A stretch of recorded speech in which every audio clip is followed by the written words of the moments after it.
ॐ आचार्य षट्कोपदेशिकमथ प्राचार्य पारम्परी श्रीमल्लक्ष्मणयोगिवर्य यमुना वास्तव्यनाथादिकान् वाल्मीकि सह नारदेन मुनिना वाग्देवता वल्लभं सीतालक्ष्मणवायुसूनुसहितं श्रीरामचन्द्रं भजे।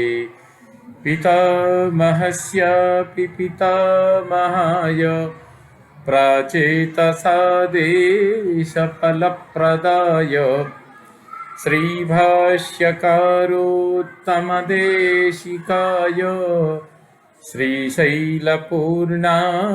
नमो नमस्तात्।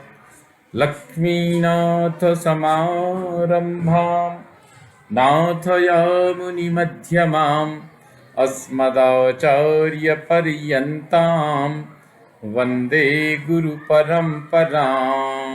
भवतां समेषां श्रीमद् वाल्मीकि रामायण पारायणोपक्रमे हार्दं स्वागतम् अभिनन्दनं च। इदानीं किष्किन्धाकाण्डस्य 58 सर्गः आरभ्यते। इस सर्ग में संपाति का अपने पंख जलने की कथा सुनाना, सीता और रावण का पता बताना तथा वानरों की सहायता से समुद्र तट पर जाकर भाई को जलांजलि देना। इत्युक्तः करुणं वाक्यं वानरैस्त्यक्तजीवितैः सबाष्पो वानरान् गृध्रः प्रत्युवाच महास्वनः। जीवन की आशा त्याग कर बैठे हुए वानरों के मुख से यह करुणाजनक बात सुनकर संपाति के नेत्रों में आंसू आ गए। उन्होंने उच्च स्वर से उत्तर दिया, यवीयान् स मम भ्राता जटायुर्नाम वानराः यमाख्यातः तं युद्धे रावणेन बलीयसा। वानरों, तुम जिसे महाबली रावण के द्वारा युद्ध में मारा गया बता रहे हो, वह जटायु मेरा छोटा भाई था। वृद्धभावादपक्षत्वात् शृण्वंस्तदपि मर्षये नहि मे शक्तिरस्त्यद्य भ्रातुर्वैरविमोक्षणे। मैं बूढ़ा हुआ, मेरे पंख जल गए, इसलिए अब मुझ में अपने भाई के वैर का बदला लेने की शक्ति नहीं रह गई। यही कारण है कि यह अप्रिय बात सुनकर भी मैं चुपचाप सह लेता हूँ। पुरा वृत्रवधे वृत्ते सचाहं च जयैषिणौ आदित्यमुपयातौ सो ज्वलन्तं रश्मिमालिनम्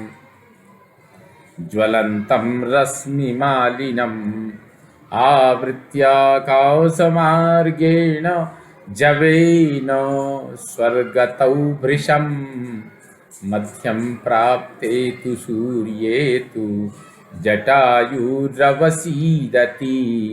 पहले की बात है, जब इंद्र के द्वारा वृत्रासुर का वध किया गया, तब इंद्र को प्रबल जानकर हम दोनों भाई उन्हें जीतने की इच्छा से पहले आकाश मार्ग के द्वारा बड़े वेग से स्वर्गलोक में गए।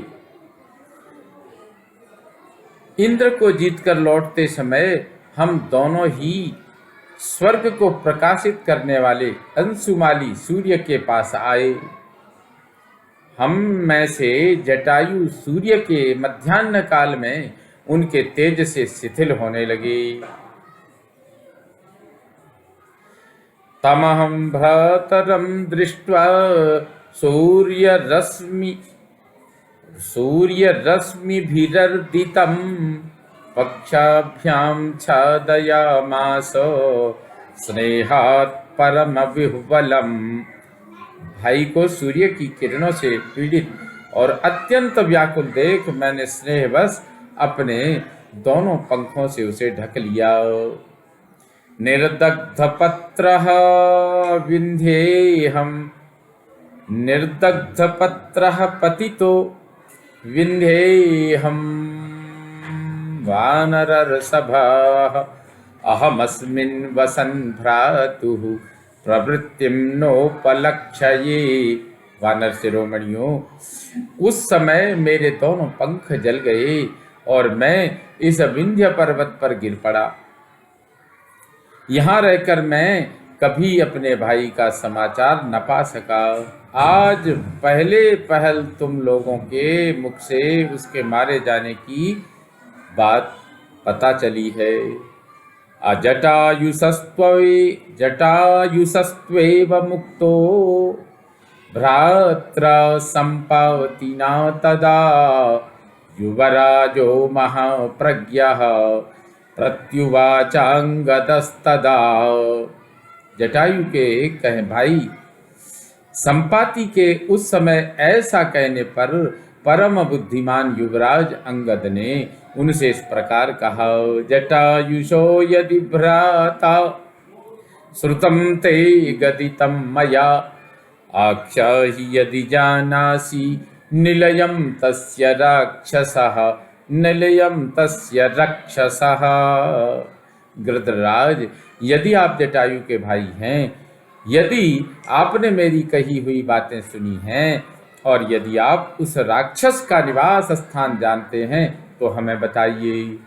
अदीर्घदर्शिनं तं वै रावणं राक्षसाधमम् अंतिके यदि वा दूरे यदि जानासि संसनः। वह अदूरदर्शी नीच राक्षस रावण यहाँ से निकट हो या दूर, यदि आप जानते हैं तो हमें उसका पता बता दें। तयो ब्रवीण महातेजा भ्राता ज्येष्ठो जटायुषः आत्मानुरूपं वचनं वानरान् संप्रहर्षयन्। तब जटायु के बड़े भाई महातेजस्वी संपाति ने वानरों का हर्ष बढ़ाते हुए अपने अनुरूप बात कही। निर्दग्ध पक्षो गृध्रोऽहं गतवीर्यः प्लवंगमाः वाङ्मात्रेण तु रामस्य करिष्ये साह्यमुत्तमम्। वानरों, मेरे पंख जल गए। अब मैं बेपर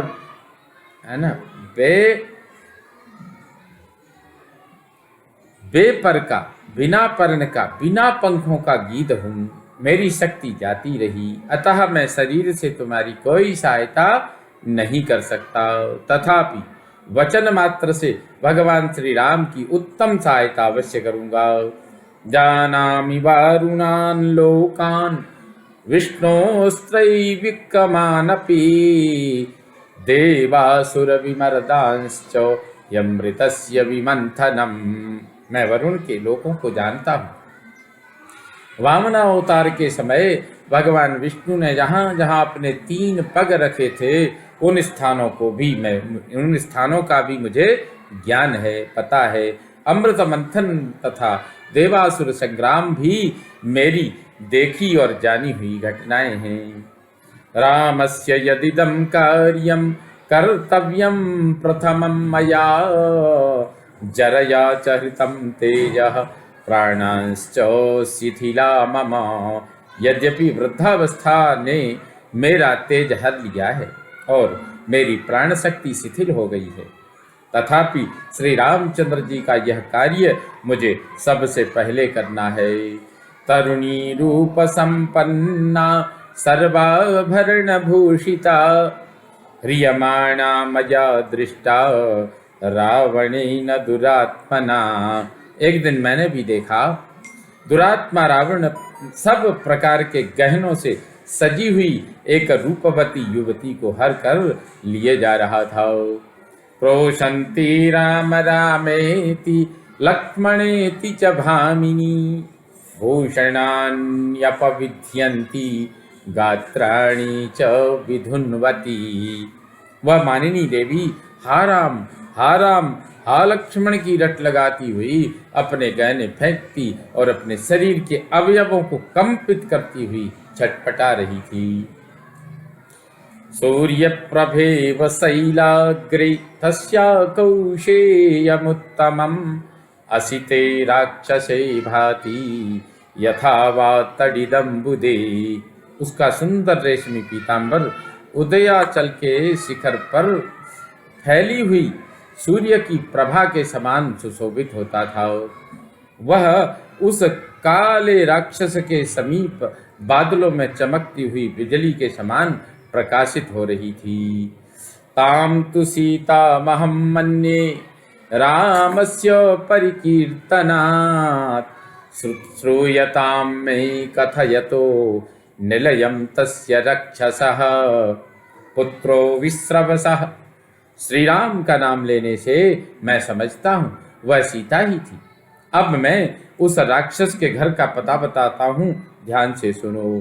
पुत्रो विश्रवसः साक्षात् भ्राता वै श्रवणस्य च अध्यास्ते नगरीं लंकां रावणो नाम राक्षसः। रावण नामक राक्षस महर्षि विश्रवा का पुत्र और साक्षात कुबेर का भाई है। वह लंका नाम वाली नगरी में निवास करता है।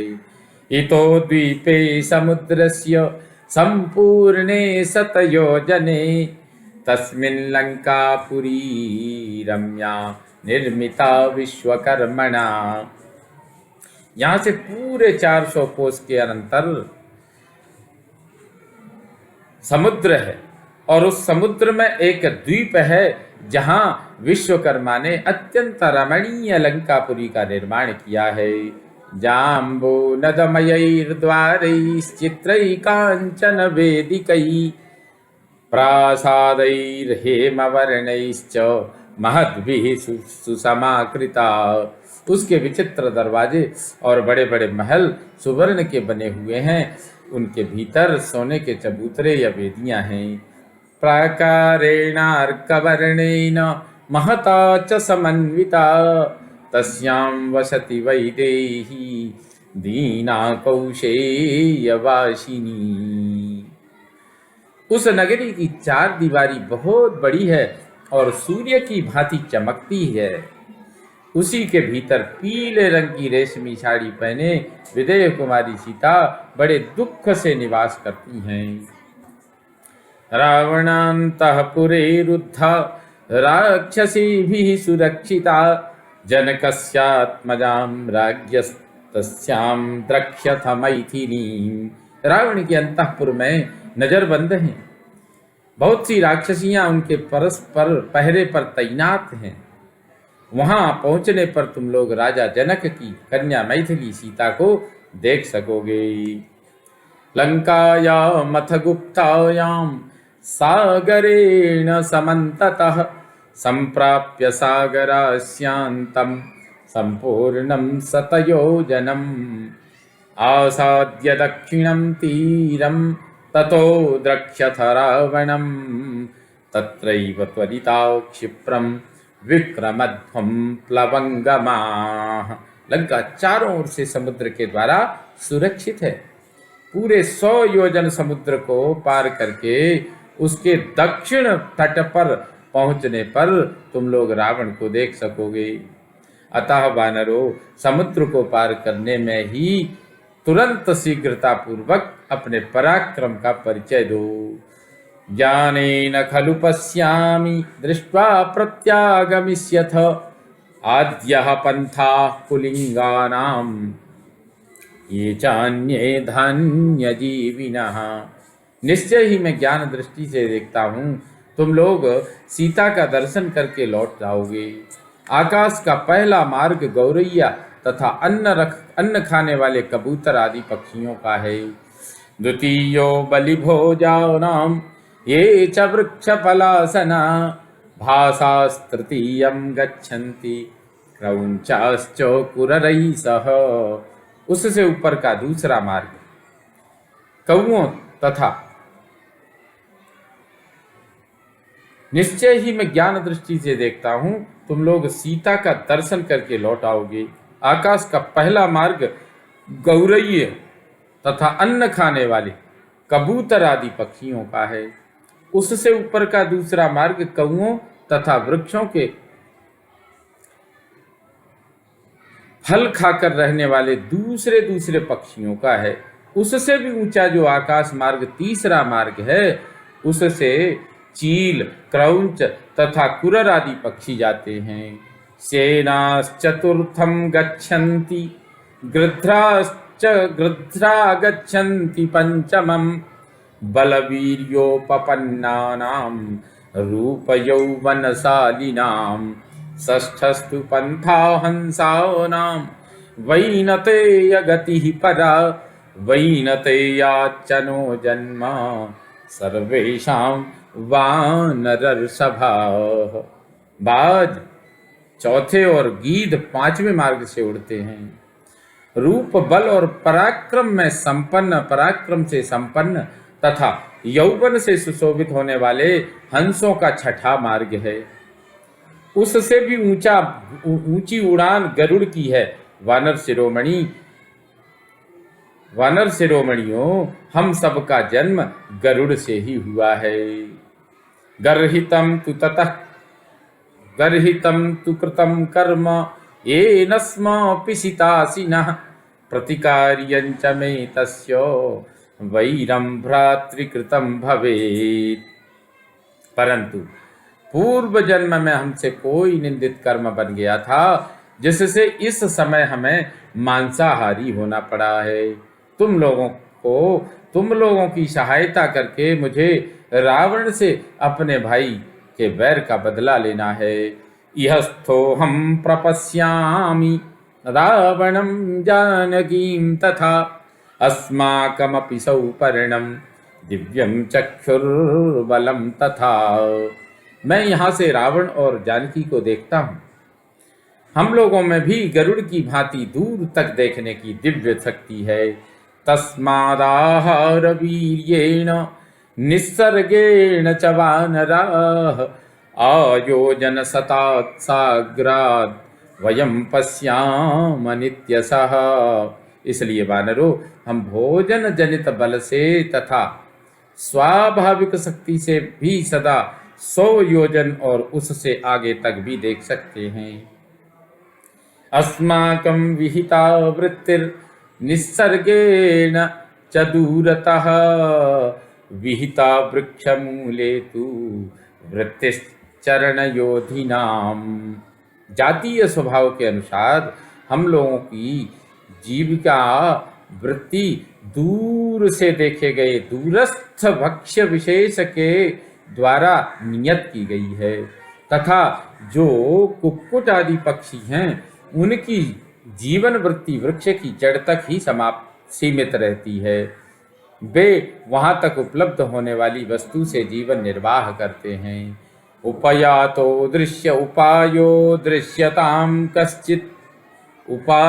दृश्यतां कश्चित् लंघने लवणाम्बसः, अभिगम्य तु वैदेहीं समृद्धार्था गमिष्यथ। अब तुम इस खारे पानी के समुद्र को लांघने का कोई उपाय सोचो। विदेह कुमारी सीता के पास जो सफल मनोरथ होगा किष्किंधापुरी को लौटेगा। विदेह कुमारी सीता के पास जाकर तुम सफल मनोरथ होकर किष्किंधापुरी को अवश्य लौटोगे। समुद्रम नेतुमिच्छामि भवद्भिर्वरुणालयम्, प्रदास्याभ्युदकं भ्रातुः स्वर्गतस्य महात्मनः। प्रदास्याम्युदकं भ्रातुः समुत्सर्गतस्य महात्मनः। समुद्रं नेतुमिच्छामि भवद्भिर्वरुणालयम्, प्रदास्याम्युदकं भ्रातुः स्वर्गतस्य महात्मनः। अब मैं तुम्हारी सहायता से समुद्र के किनारे चलना चाहता हूँ। वहाँ अपने स्वर्गवासी भाई महात्मा जटायु को जलांजलि प्रदान करूँगा। ततो नीत्वा तु तं देशं तीरे नद नदीपते, निर्दग्ध पक्षं सम्पातिं वानरासु महौजसः। तं पुनः प्रापयित्वा च तं देशं पतगेश्वरं बभूवुर्वानरा हृष्टा प्रवृत्तिमुपलभ्यते। यह सुनकर महापराक्रमी वानरों ने जले पंख वाले पक्षीराज संपाति को उठाकर समुद्र के किनारे पहुंचा दिया और जलांजलि देने के पश्चात वे पुनः उनको वहां से उठाकर उनके रहने के स्थान पर ले आए। उनके मुख से सीता का समाचार जानकर उन सभी वानरों को बड़ी प्रसन्नता हुई। इत्यार्षे श्रीमद् रामायणे वाल्मीकिये आदिकाव्ये किष्किन्धाकाण्डे अष्टपञ्चाशः सर्गः सम्पूर्णतां याति। ॐ पूर्णमदः पूर्णमिदं पूर्णात् पूर्णमुदच्यते पूर्णस्य पूर्णमादाय पूर्णमेवावशिष्यते। ॐ शान्ति शान्ति शान्तिः। सर्वे भवन्तु सुखिनः सर्वे सन्तु निरामया सर्वे भद्राणि पश्यन्तु मा कश्चित् दुःखभाग् भवेत्। ॐ शान्तिः शान्तिः शान्तिः। श्रीरामचन्द्रो विजयते तदाम्।